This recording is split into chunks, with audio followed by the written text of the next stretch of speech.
சென்னை தலைமைச் செயலகத்திலிருந்து அத்திக்கடவு அவிநாசி திட்டத்தை முதலமைச்சர் மு.க.ஸ்டாலின் காணொலி காட்சி மூலம் தொடங்கி வைத்தார். அது தொடர்பான காட்சிகளை பார்த்தோம். கூடுதல் விவரங்களை தலைமைச் செய்தியாளர் சிவா வழங்க கேட்கலாம். வணக்கம் சிவா, கூடுதல் விவரங்கள் என்ன பதிவு பண்ணுங்க? 50 ஆண்டு கால கனவு என்பது தற்போது நிறைவேற்றப்பட்டிருக்கிறது.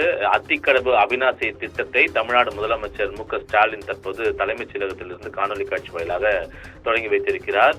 இந்த திட்டத்திற்காக 50 ஆண்டு காலமாக விவசாயிகள் காத்திருந்த நிலையில 3 கோடியில் ஆரம்பித்த இந்த திட்டப்பணிகள் 1916 கோடியில் தற்போது நிறைவு பெற்றிருக்கிறது. 1916 கோடி ரூபாய் மதிப்பீட்டில் தற்போது இந்த அத்திக்கடவு அவிநாசி திட்டம் என்பது தொடங்கி வைக்கப்பட்டிருக்கிறது.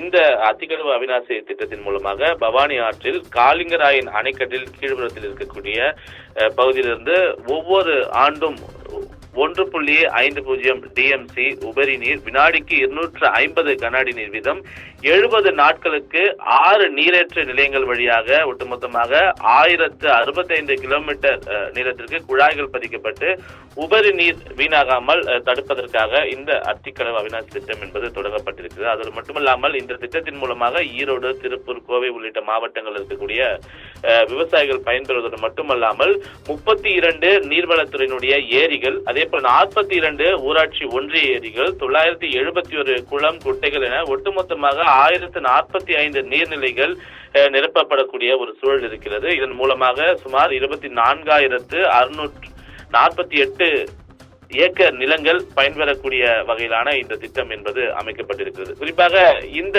திட்டத்திற்கு முதலில் 3.27 கோடி ரூபாய் மதிப்பீட்டில் ஒரு திட்ட அறிக்கை தயாரிக்க வேண்டும் என்று அப்போது முதலமைச்சராக இருந்த ஜெயலலிதா 2016ஆம் ஆண்டே இது தொடர்பான ஒரு அரசாணை ஒன்றினை வெளியிட்டிருந்தார். அவருடைய மறைவுக்கு பிறகு அதிமுக ஆட்சியில் 250 கோடி ரூபாய் நிதி ஒதுக்கீடு செய்யப்பட்டு இந்த திட்டம் தொடர்பான பணிகள் எல்லாம் முழுவீச்சில் நடைபெற்று வந்தன. குறிப்பாக அதிமுக ஆட்சியின் போது 80% பணிகள் என்பது நிறைவேற்றிருக்கக்கூடிய சூழல்ல திமுக ஆட்சி பொறுப்பேற்ற 3 ஆண்டுகள்ல இந்த திட்டத்தை முடக்கக்கூடிய செயல்களில் தான் திமுக அரசு ஈடுபடுகிறது என்பன போன்ற குற்றச்சாட்டுகளை பிரதான எதிர்க்கட்சியான அதிமுக முன்வைத்திருந்தது. அதோடு மட்டுமல்லாமல் இந்த நிறைவடைந்திருக்கக்கூடிய திட்டத்தை திறக்காத அரசை கண்டிக்கக்கூடிய வகையில 20ஆம் தேதி அன்று மாபெரும் போராட்டம் நடத்தப்படும் என்று ஒருபுறம் பாஜக தெரிவித்து வந்த நிலையில இந்த திட்ட பணிகள் தொடர்பான தொடங்குவதற்கு உரிய பணிகளை மேற்கொள்ள வேண்டும் என்று முதலமைச்சர் மு.க.ஸ்டாலின் அமைச்சர்களுக்கும் அதிகாரிகளுக்கும் அறிவுரை வழங்கியிருந்த நிலையில இந்த திட்ட பணிகள் முழுமையாக முடிவுற்று தற்போது விவசாயிகளுடைய பயன்பாட்டுக்கு வந்திருக்கிறது.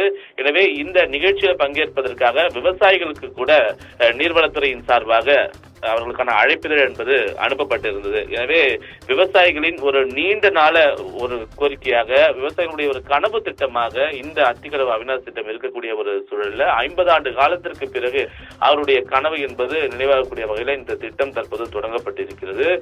பல்வேறு விவசாயிகள் பல்வேறு பரப்பிலான ஏக்கர் நிலங்கள் எல்லாம் இந்த திட்டத்தின் மூலமாக பயன்பெற இருக்கக்கூடிய நிலையில இந்த திட்டத்தை தமிழ்நாடு முதலமைச்சர் மு.க.ஸ்டாலின் தற்போது தலைமைச் செயலகத்திலிருந்து காணொலி காட்சி வாயிலாக தொடங்கி வைத்திருக்கின்றார். வினிதா, கூடுதல் விவரங்களுக்கு நன்றி சிவா.